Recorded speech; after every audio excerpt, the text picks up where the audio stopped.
dreamy Pluggnb melody. Me show you. This sound like.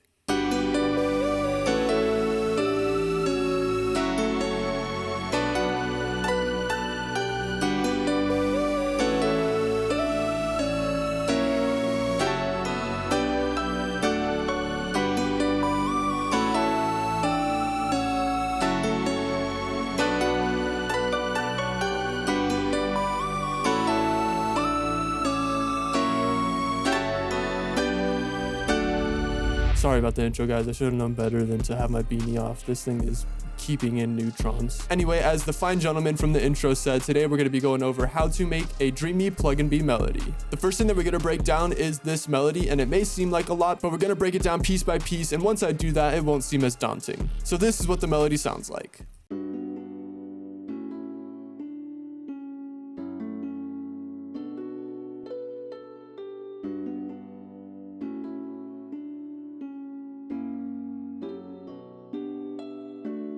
Alright, so let's break this down. Alright, so the first thing that I threw down is this bass line. And this one is going from the 4 to the 5 to the 3 to the 6. This is a super common chord progression when it comes to mainstream Japanese rock or even like anime songs, stuff like that. And I wanted to incorporate some kind of Japanese aspect into this Pluggnb melody. So I figured this chord progression was the perfect way to do so. And with that being said, this is what the bass line sounds like.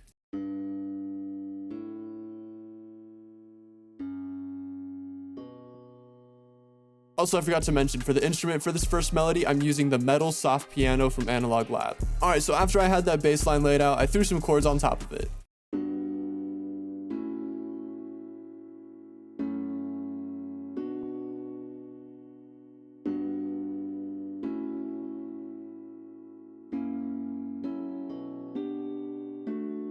Now, I'm assuming you've watched some other Pluggnb melody tutorials. It's okay if you're not being faithful, I get it. There's plenty of other YouTube channels out there. But I'm almost certain that they've all told you to use 7th chords and 9th chords and all that kind of stuff. And I'm pretty sure you don't want to hear that over and over again. So let's go into a little bit more detail than that. One trick I like to use to create tension in my melodies is when switching chords to keep the top note the same. And when it comes to Pluggnb, tension and release is exactly what you want to be toying around with. And the way we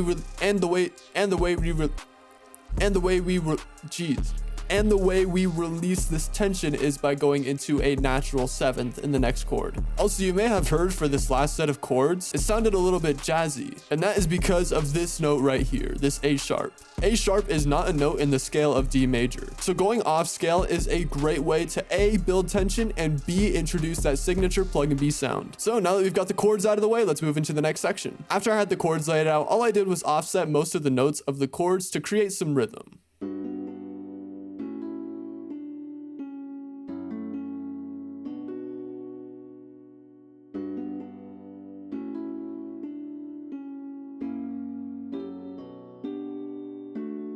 And when you offset those chords, this is when that MIDI really starts to look like a real melody instead of just some chords playing. And offsetting notes is super easy. I like to treat my chord like a sandwich and only toy around with the parts in the middle. So this top note and the bass note are the bread, and anything in between is what I can alter. And when I do that, the offset notes always come out sounding great. Alright, and then after I had those chords laid out, I just threw on a top line melody. The easiest way to create quick top lines is to take a note and then work in reverse, building down to that note or up. So in this case, let's say I want to go to this F sharp 5 right here. So I have this counter melody building going up and then down to the F sharp 5. Also, using strum notes is just a hack. I'll say that in every video about melodies. Like, strum notes make your melodies significantly better. I don't know what it is about them or why my lizard brain likes them so much, but they are just...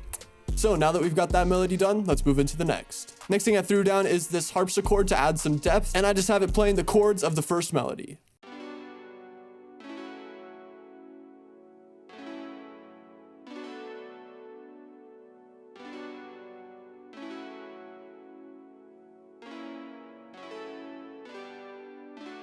Also, I felt like that first melody was lacking a little bit, so I threw on a layered piano from Purity, being the first impression piano. And it's just playing the exact same melody as the first sound.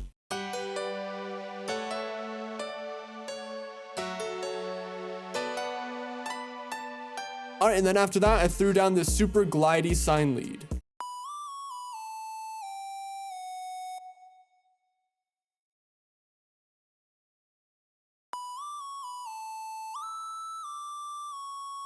When it comes to leads, what I like to do is I like to base my leads off the 5th of the chord I'm working with at the moment. So this D right here is the 5th of the first chord, being that G major. And then after that, I'll integrate some strum notes and have it play kind of a stair set pattern. And then what I'll do is I'll copy over this first pattern over here and then change something up about it. So over here, instead of it going from A, G to F sharp, it goes from E, D to C sharp.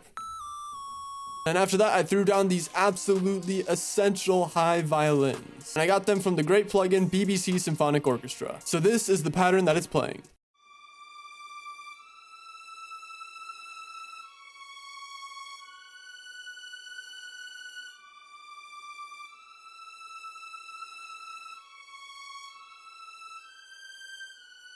All this violin lead is doing is playing a mixture of the 5th of the chords like we were doing in the sine lead, while also integrating some of the top notes from the original melody. When it comes to counter melodies or leads, you don't want to have too much differ from your original melody, because if you're using notes that don't merge well with the original, it'll create a lot of dissonance and your melody just won't sound pretty. Alright, and the final aspect of the melody is this bass from Serum, and all it's doing is playing the root notes.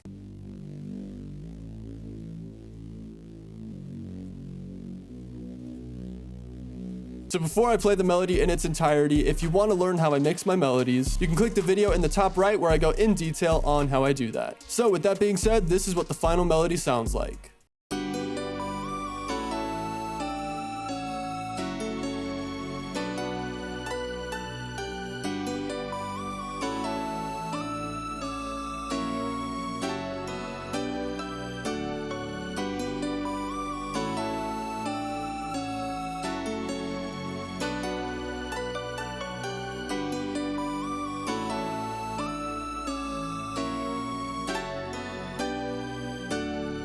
So that is going to pretty much cover how to make a dreamy Pluggnb melody. Hopefully you enjoyed the tutorial and learned something new. If you have any questions, please feel free to throw them in the comments down below, and I will do my best to answer them. Also, consider subscribing as I post 4 tutorials every week, 2 long ones and 2 short ones.